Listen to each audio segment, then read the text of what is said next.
Welcome to Beautiful Brands Inside and Out. I'm your host, Bonnie Bonadeo, and thanks for joining me, you guys. I really appreciate you being here. I just did the conversion, or the rebranding, as you would call it, from Beauty Inside and Out to Beautiful Brands Inside and Out. I expressed some opportunities to be able to make the show a little bit more educationally driven and to be able to help small brands, indie brands, to even bigger brands and people that have individual brands, to be able to help them to create definitely a clearer message. So what I say is, static is your enemy, and you have to be able to find that frequency that really engages your brand voice. So static is your enemy, and you need to find the frequency to be able to have that strength in your brand voice. Because really what's happening is we're in a sea of sameness, and we're confusing people. And as a story brand guide, they say, if you confuse, you lose. And it is so true. And I've had to learn a lot over the years. I've always been a brand person. I've always loved marketing. I've loved branding, and I've been challenged by keeping up with the times and how we have to be able to put ourselves out there. It's changed over the years. And a lot of people think that social media is the one and only way that you can put your brand out there. But the truth is in order for you to be a strong brand, it does start with you. And I'm going to share with you some ways that you can look at how you refine and define what that brand is called you. And so today's show is called The Beautiful Brand Called You. Building that business to be able to do that. Now, some of you may not be in business, and some of you have been loyal listeners to my show for many years.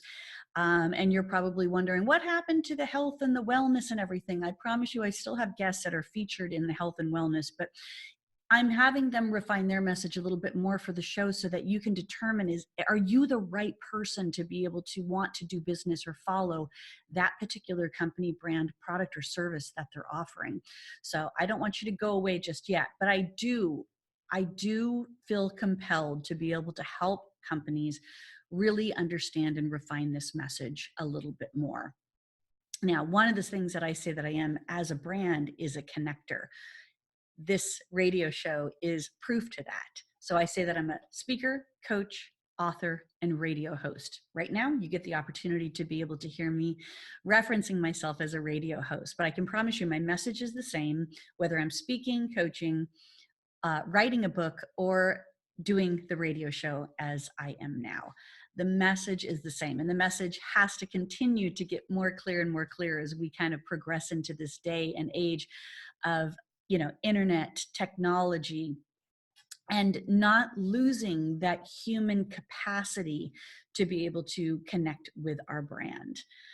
So I'm going to ask you a question right now, and feel free to add it into the comments as we're streaming on the Facebook page, but add into the comments, what is your favorite brand and why? And really think about what are, and you might have a handful, you might have several, you might have a few, you might have one favorite.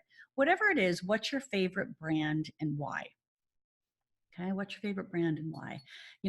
I've had many favorite brands over the year, but I really value and appreciate a couple different brands, and one of them is the Kind Bars.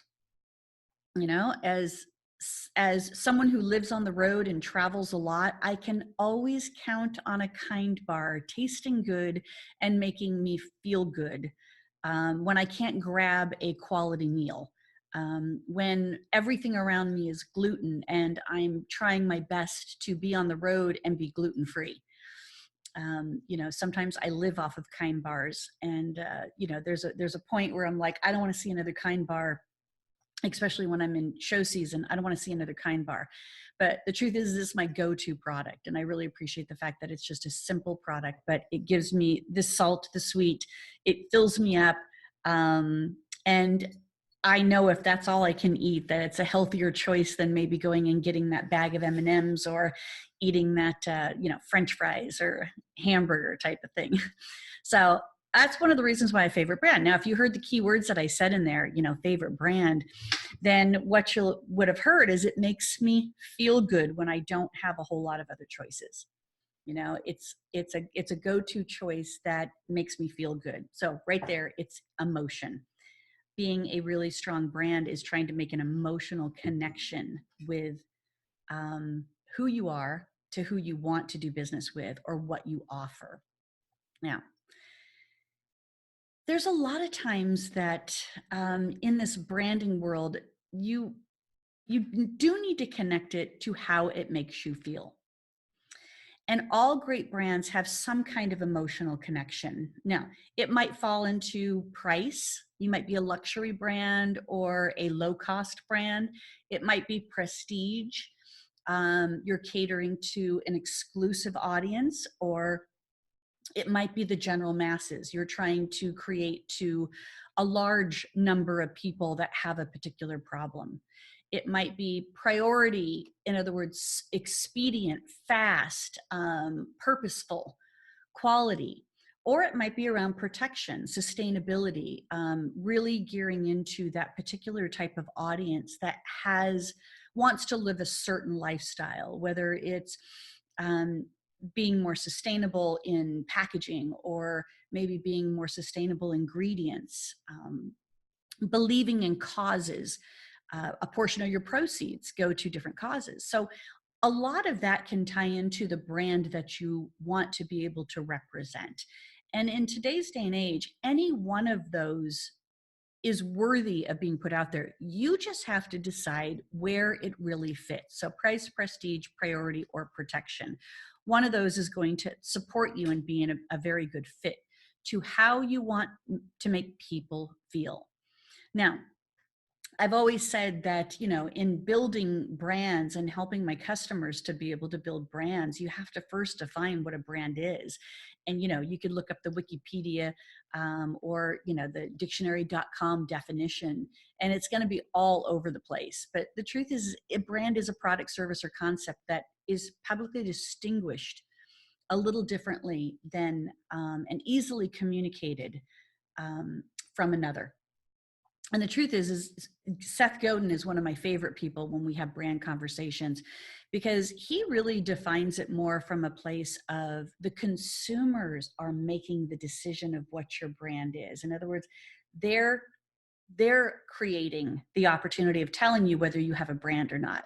And in today's day and age, you don't actually have a choice but to start defining what that brand is, because if you don't, your customers will. And it may not be the path that you chose. Now, I've always kind of prided myself in my business over the last 10 years to be somewhat nimble to what the needs are to an industry or the needs are to a consumer, and then building a product or a purpose around that. The radio show is a good example. I actually started out with a radio show. Who does radio shows anymore? What you hear now is podcasts. So obviously all my shows convert to a podcast, but the truth is that we used to reference it as just radio shows, and now everything is referenced as a podcast. So that particular brand of podcasting has a little bit more power than, say, a radio show in there. And so Seth Godin saying that you have the opportunity, your customer has the opportunity to determine whether you have brand savviness or not. We have to take that initiative and be able to define what that brand is, because there's too much noise out there right now to blend in, look like another, or not have a very distinctive message as to who you are in that. So people ask me all the time, my clients ask me all the time, well, I just focus in on my business brand. And that's great. I understand that. And a business brand is very vital. You have to be able to do that. And we'll talk a little bit about how marketing and branding is a little different here in just a bit. But what most of the time my clients ask me is, why do I need a personal brand if I have a business brand and business products? And this is why I titled this particular session Building the Ultimate Brand Called You, is because anything you're selling or promoting out there has to begin with you. It has to start with you.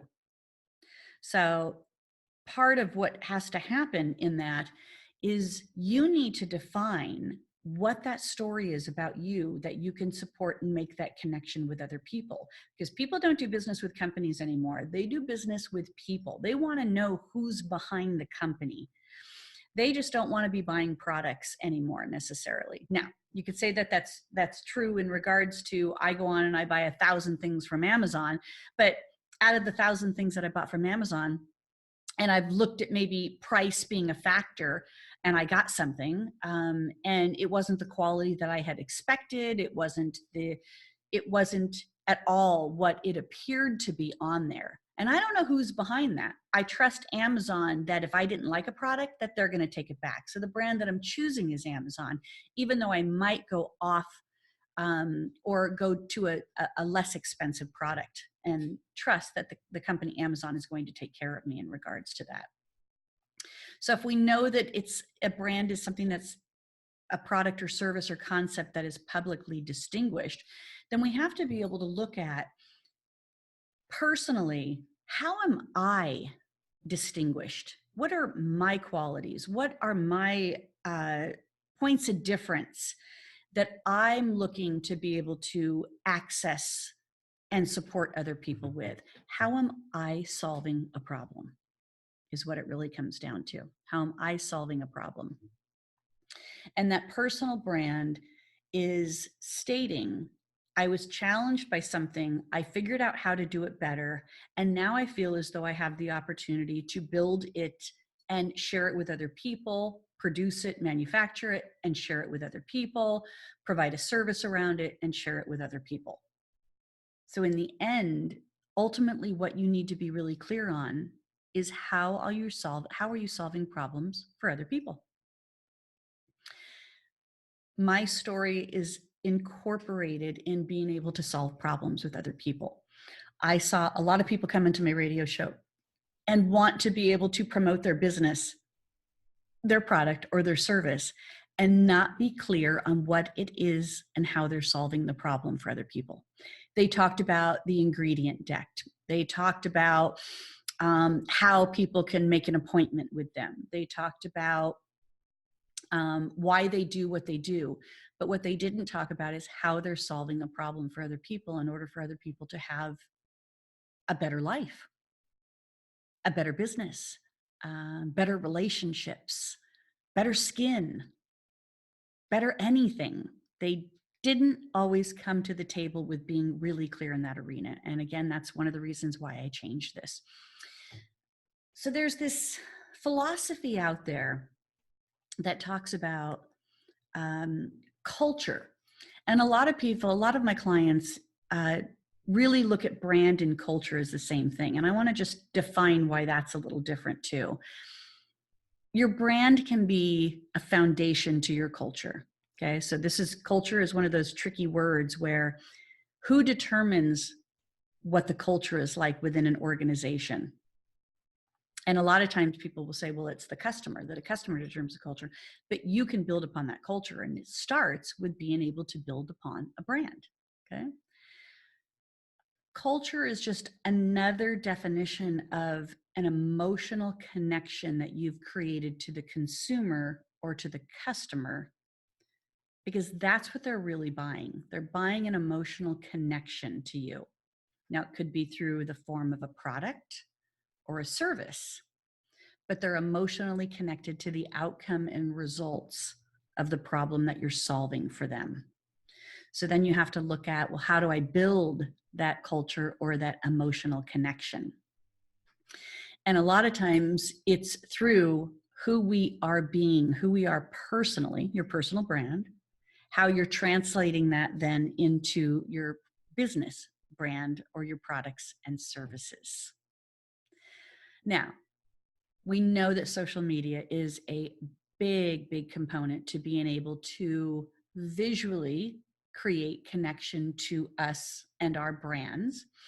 We also know that social media is not necessarily a free platform anymore. It has converted to a pay to play. So when, 5 years ago, when they were talking about Facebook being $1 billion company, and for those of you that were on Facebook or still on Facebook, and you're thinking, how on earth is it a billion-dollar company? Because, I'm on it for free promoting myself. I'm making connections with people all day long on social media. Well, technology started to get very advanced and algorithms started to become a word that we use and have to understand, because now these type of platforms are really a pay to play. They built it up in order to have you see the value in the connection, and that how you can emotionally connect with friends and family and potential business people. And then they started creating algorithms that started to take note of what you like, who you follow, when you comment, when you just create a comment or verbally put in comments or type in comments. And then they started to dictate the direction that your page and your following was going to go in there. And so the frustrating thing about it is that, I want to see what some of my other friends are doing. And the only way that I'm going to keep them in my algorithm is by being more engaged and active with them. But a lot of times I'm engaged and I'm active with other things that interest me. And then that kind of dominates my particular feed, not necessarily my friends or my family or the people that I am interested in doing business with.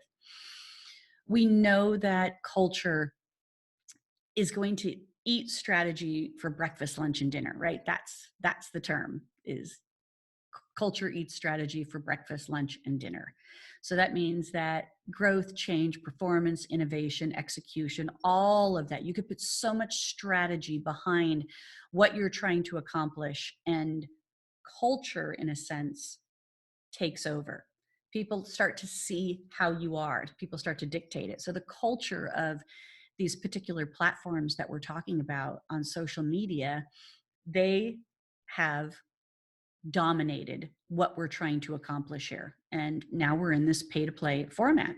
So then we have to figure out how to be able to play in this particular format and make that work. And what we know to be true is that images can draw you in, but words sell. Words call people into action. Excuse me.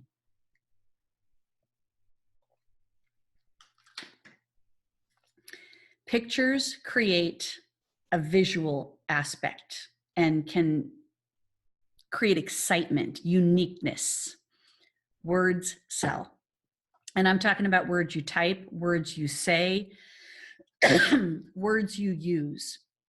That's how you have to be able to get people to connect with you. So, what words are you using to emotionally connect with people?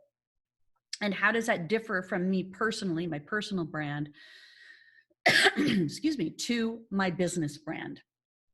Because they could be very different from that aspect of how I'm creating a conversation with somebody to get to know them versus something where I have just a few seconds of their time as they're scrolling through their Facebook or their Instagram account to be able to attract them to what I'm about, how I'm solving their problems, and how I would like them to participate in a future with me. Now, we say that marketing and branding have two different definitions. I say that marketing is sales with a plan, branding is sales with a soul. Branding is the inside of you. So Beautiful Brands Inside and Out. The inside is all about who you are, how you represent yourself, who you're being, and how you're helping people to solve their problems in there. Marketing then becomes the product, the angle, the resource, the business, the strategy, the vision, the type of client that you're attracted to, the goals that you're trying to help them achieve, the action plan that has them, take their business from a point A to point B, the sales tools that you're using to attract them, but also that they're then using to be able to attract them. And then, of course, looking at all of those things becomes like a very basic marketing plan in that particular opportunity right there. Your story becomes the beginning foundation of all of that. Your story becomes the beginning foundation of all of that. And so before we get into story, we're going to take a little bit of a break, and we're going to then talk about how you start to build a story and how you then start to create yourself as the guide. Now, one of the things that I've been challenged with, and I see my customers being challenged with, so it's really just a human challenge that we're faced with here, is how to be able to create yourself as the guide and not necessarily as the hero, that you want your client to necessarily be the hero in that. Now, this is part of the story brand strategy that I'm certified in as a guide. And it was a bit challenging for me at first, but I completely understand it.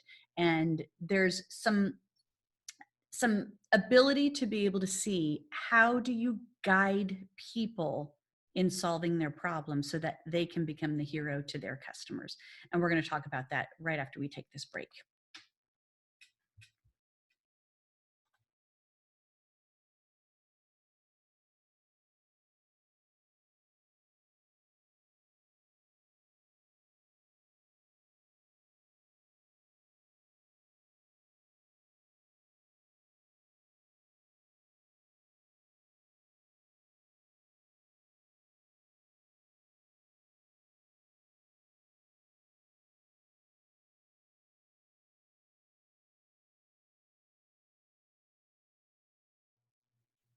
Hi, everybody. Welcome back to Beautiful Brands Inside and Out. All right, we're talking about building a beautiful brand called you. And we're really trying to define how you are a personal brand and how that translates into your business. Now, I'm Bonnie Bonadeo, your host here, and I work with a lot of clients in helping them to create their brand essence, and then help them to build marketing tools that allow them to express their brand foundation. I want you to look at it like this. I'm a brand. My company is a brand. Each and every product and service that I offer is a brand. And each and every one of those might have a different customer base, might have a different feel, might have a different emotional connection to being able to do that. Although I kind of have my wheelhouse in my particular lane that I'm in, which is beauty. It's definitely the beauty industry and professional beauty. And I kind of cater to these conversations in beauty, health, and wellness. But I do it through different resources, like I said, speaker, coach, author, and radio host. Now, where we left off after our first segment, and thanks for your patience and coming back to join me, is really looking at how your story becomes your foundation for your brand. Your story is the beginning of all connection. It's the beginning of all your marketing, and it's the beginning of you being able to socially connect. Your brand, your personal brand, starts with you, but it has to then convert and be all about them. Starts with you, but you have to define it so it becomes all about them. You're the guide. You're the guide to be able to help them to solve problems. You're the guide to be able to help people with whatever it is that you're offering to have a better life with what you're offering. So you have to be able to help them to, as we say, solve some problems. It's about you, and then it becomes about them. Okay, the transition in there. Now, that's going to vary depending on how you're putting your marketing strategy together. But let's first talk about how your brand is about you in the beginning. And it's your foundation to be able to step out.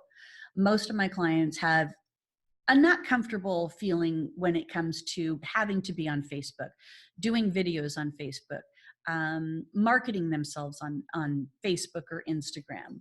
Most of my clients struggle with being able to stand up in front of people and really be able to translate what they offer in a short amount of time, or a one-liner approach to that.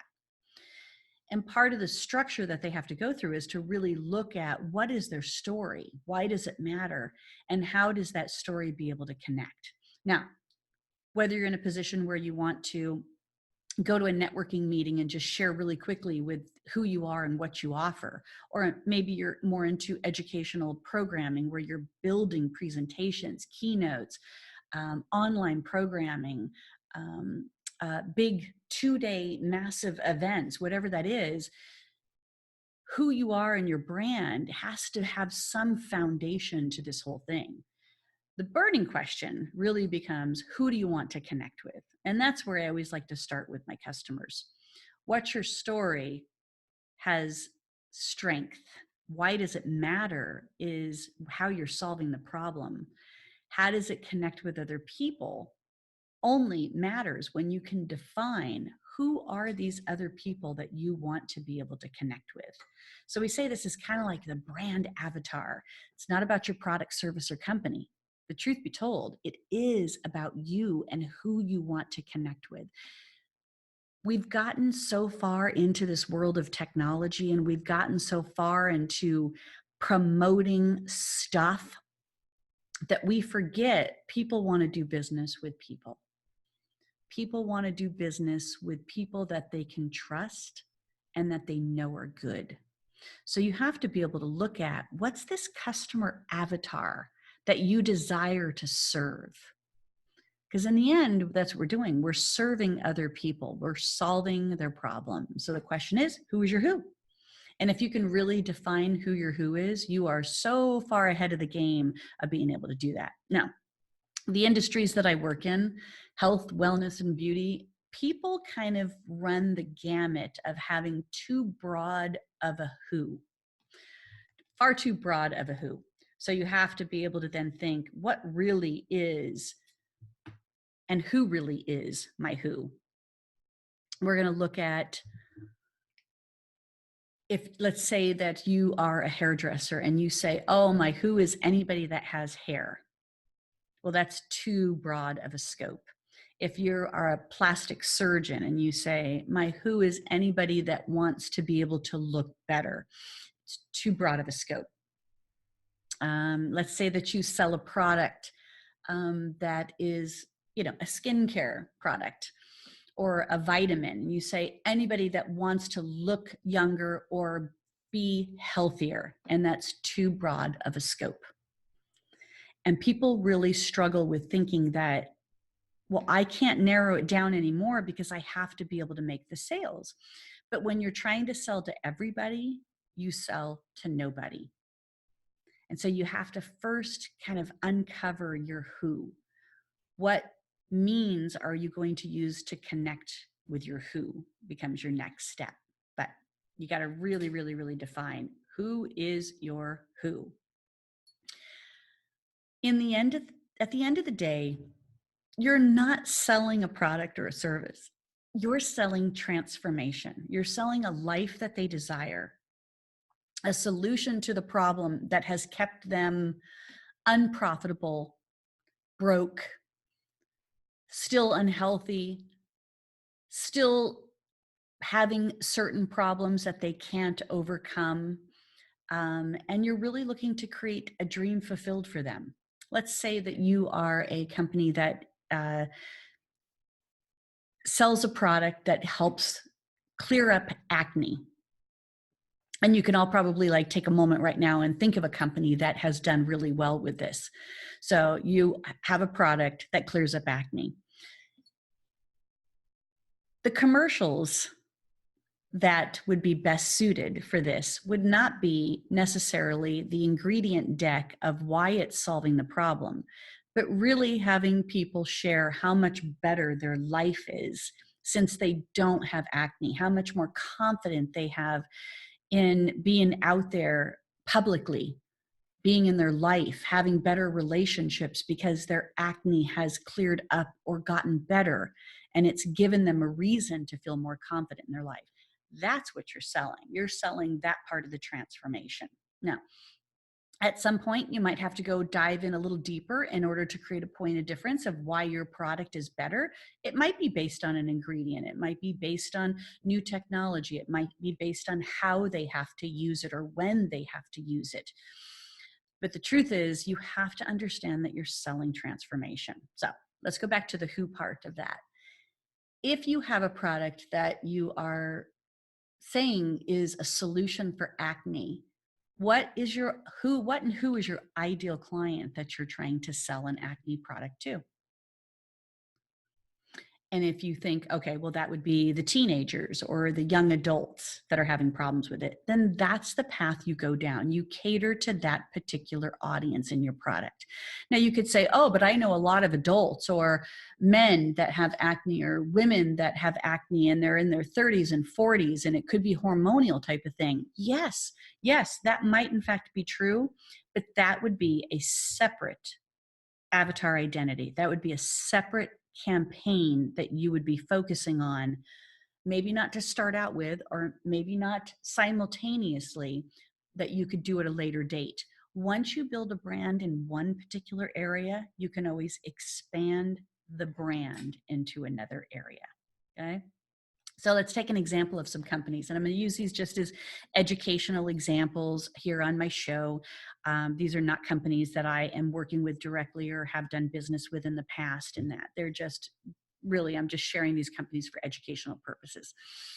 Amazon, great example of being able to look at their brand. And if most people say, and if you ask somebody, what is their brand? People would say, oh, they sell everything. But the only way that a company like Amazon can sell everything is if they have a brand of being an operationally excelling company. Their brand is operational excellence. But that's not how they started out, okay? They started out selling books. And they sold so many books that they decided that they probably needed to look at another alternative to selling books. And that's how they created the Kindle. And the Kindle now can house a ton of books. So do you think that their sales increased when they went from selling books directly, which they still do? They still sell a ton of actual books. Do you think that their sales increased when they created a product called Kindle? Not only did they increase their sales through selling the Kindle, but do you think that they sold more books once they created a product called Kindle? Yeah, absolutely. They absolutely sold more books. And it gave then consumers a choice to be able to say, I still want the physical book. Or when I'm on the road a lot and carrying books is it's just more added weight that I don't need to do. So I want to download them into my Kindle or onto my phone or iPad so that I have access to the books that I want to be able to read without having to carry the weight of a book. Or you might be a protection type consumer and you don't want to be buying a book that is made of paper that comes from a tree, and you're looking to be more conservative or sustainable in the way that you read books and buy books in there.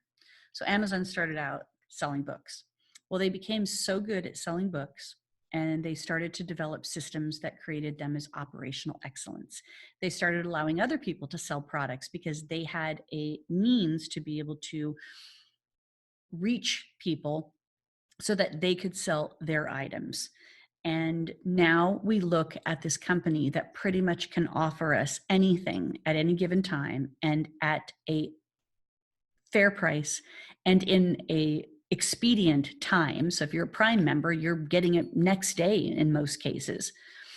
And that's how they became this brand. But they started out selling one thing. So I want you to look at your company right now, and I want you to think, even if you're a coach, a speaker, a freelance photographer, any of these type of positions, what's the one thing that you do really well? Okay. So as a photographer, you wouldn't want to be like, well, I do weddings and then I do, senior pictures, or I do special events, but I also do outdoors and landscape pictures. I work with companies and take pictures of their products. I work with car dealerships and take pictures of their cars. One thing that you enjoy doing and that you do it really well, and you start to build your reputation based on that one arena in there. Now, I say that a brand can be a person, a place, or a thing. Okay, so Amazon obviously would be a place in there. But if we look at a person as a brand, we can look at all kinds of people. I like the brand of Oprah. I think that she represents as a person a really strong brand, and her brand identity. We all know who she is. We all know what she's accomplished. We also know that she's had challenges, that she's had success, and that she's had failure, but she stays true to her personal brand. You could have a different word than I have in regards to this because she hasn't personally defined it and put it out there as a marketing piece. But you could say that her brand is connection or collaboration or compassion, because she's given people a platform to be able to share their story. And then in turn, she's also sharing her own story. These are ways to be able to create and that identity of that personal brand that you have. You could also look at other people in that same arena of a personal brand and say, do I choose to do business with them? You know, if you look at Facebook, Amazon, Apple, those companies, we know the person behind the brand. If you look at other companies like Target, Macy's, some of these, you know, AT&Ts, those are all conglomerates, and we really don't know the people behind the brand. The organizations might be too big for us to understand who's behind the brand, or they're, you know, publicly held companies or investor type companies that we don't know who's behind the brand. And so we don't have the same level of loyalty to them as we do when we understand who the person is behind the brand. So I want you to imagine yourself as a product, okay? And since I'm in the beauty industry, I'm going to choose the product that you are a bottle of shampoo. And this bottle of shampoo, you have to look at it from two different perspectives. What's on the inside and what's on the outside. And you have to be able to look and see, there needs to be a synchronistic match from what's on the inside to what's on the outside. So I want you to say that's how a brand kind of is established. The product on the inside, the shampoo, the cleansing part of the product itself, has to be able to perform in a certain way. And then I have to be able to create a packaging that matches the level of performance to that. So what I say on the outside has to be an integral match to what it does on the inside. That's kind of my definition and my analogy of personal brand to, say, business brand. Who you are on the inside and how you portray that on the outside is going to be the difference between somebody wanting to listen to you, follow you, join you, refer you, or even buy from you. All of that becomes this synchronistic match to who you are. So if you have a really great product on the inside and maybe crappy packaging on the outside, maybe you can have conversations with people to convince them to try you and buy you and follow you. And they might take you home and then they use you and they're like, oh God, it's fabulous. But you know what? It just is, it's awful packaging. I can't get the product out. The label wears off when it's in my shower, and they could have all these complaints or concerns about it. And they could say, but it's such a good product, but I'm not going to buy it again because it doesn't look good or it doesn't hold up on the outside. Might be the opposite then. You might look at it from a perspective of you have the super fancy packaging. It's beautiful. It looks so good in your bathroom and in your shower, and you're proud to have it in there. But when you use it, it doesn't smell good. It doesn't feel good. It doesn't work very good. Your hair doesn't feel clean in the end. It doesn't suds up, all of those things.